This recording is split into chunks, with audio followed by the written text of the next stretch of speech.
Hello, dear friends. In today's short Torah talk, I would first of all like to say something in the memory of Rabbi Norman Lamm, of blessed memory, who passed away a week ago in the United States. He was for many years the head of the Yeshiva University in New York City, very involved in Jewish life, in the interface between Jewish life and modernity and science and trying to deal with these issues. And today I met him only on 2 occasions, and each time it was a talk that he gave, and I'd like to say something today based on something I heard from him many, many years ago in a talk he had given in upstate New York. And it's about the meaning of Torah and Torah study.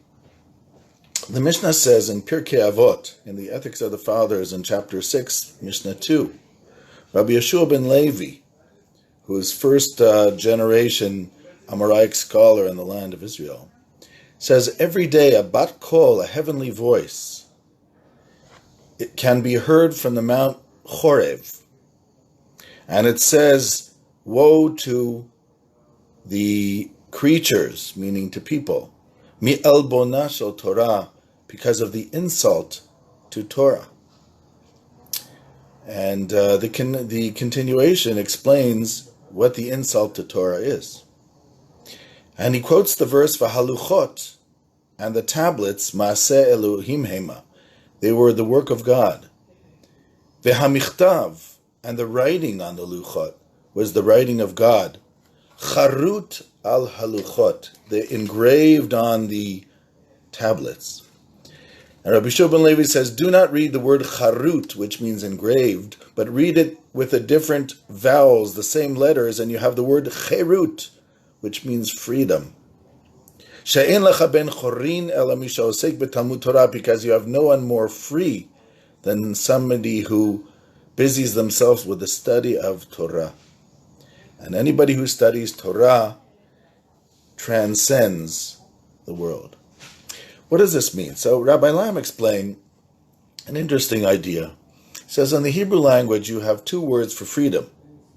You have the word cherut, which means freedom, like the term here ben chorin. Somebody who is a free man is called a ben chorin. And then you also have the word chofesh or chofshi, which is also somebody who is free. And he said there are 2 types of freedoms. And he borrowed the term from the Jewish-Swiss psychologist Erich Fromm in his book Escape from Freedom, where Erich Fromm talked about 2 types of freedom. He said there is freedom from and freedom to. Freedom from is a sort of escapism. It's one to break out of the shackles of things that bother us. If a person grew up in a very difficult childhood with parents who held them down or were difficult or acted towards them aggressively, they want to break away. That's called freedom from.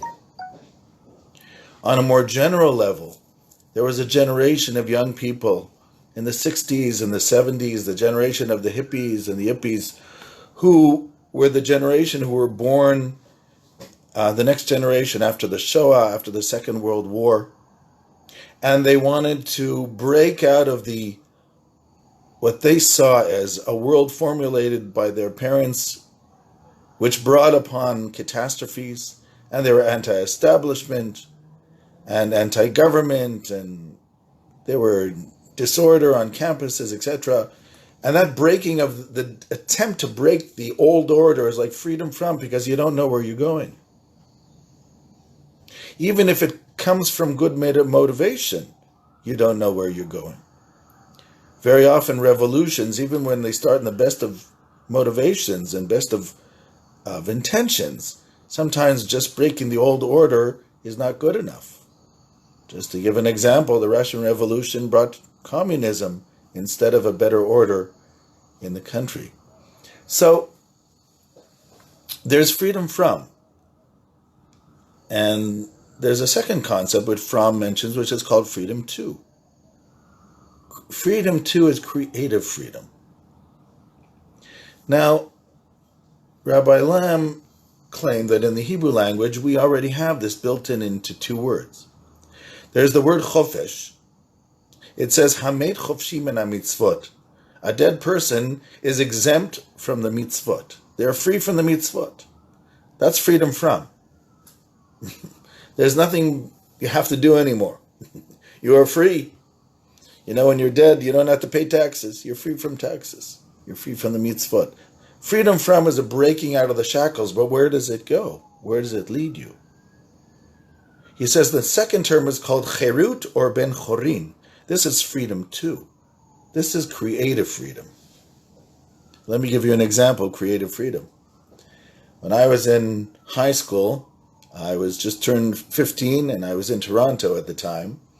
And there was the Jewish community organized a song contest, a Hebrew song contest. So I enrolled and I sent in something. I had a few songs that I put together. Of course, I wasn't that great at writing music. I knew how to play the piano, but not much more than that, and the guitar.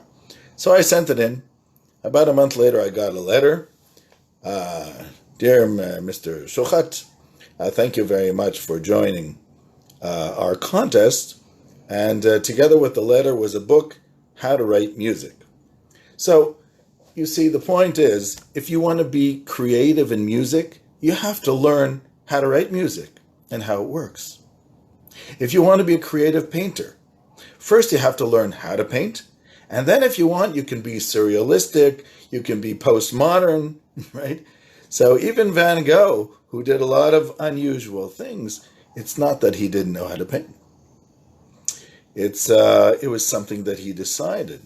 Or Picasso would be even a better example of that. First, you have to know how to paint, and then you have to learn how to play around with the rules of painting the way you want in order to create new things. So, freedom, too, sometimes has rules and regulations that you have to learn because it's just about understanding what you are dealing with in order to create direction and focus.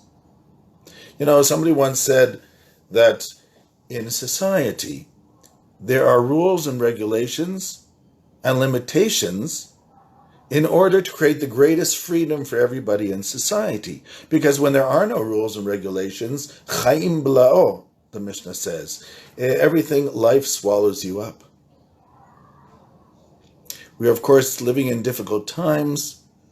In the United States, as you know, there have been those who say maybe there shouldn't be police forces, but we know what happens when there's no police forces. It's called anarchy. So even when people are going through difficult times and saying things, you need those people who are dedicated to upholding the law, because the law, in the end of the day, when it's a democratic and law and just law, it creates the freedom that everybody needs in order to live their lives in peace. So freedom too then is a creative freedom. How does this apply to the study of Torah and the Torah itself? The Torah contains laws. These laws are not given to us because God has nothing better to do than to see if we're going to keep them or not. As the Midrash says, God doesn't need the mitzvot. It's human beings that need the mitzvot.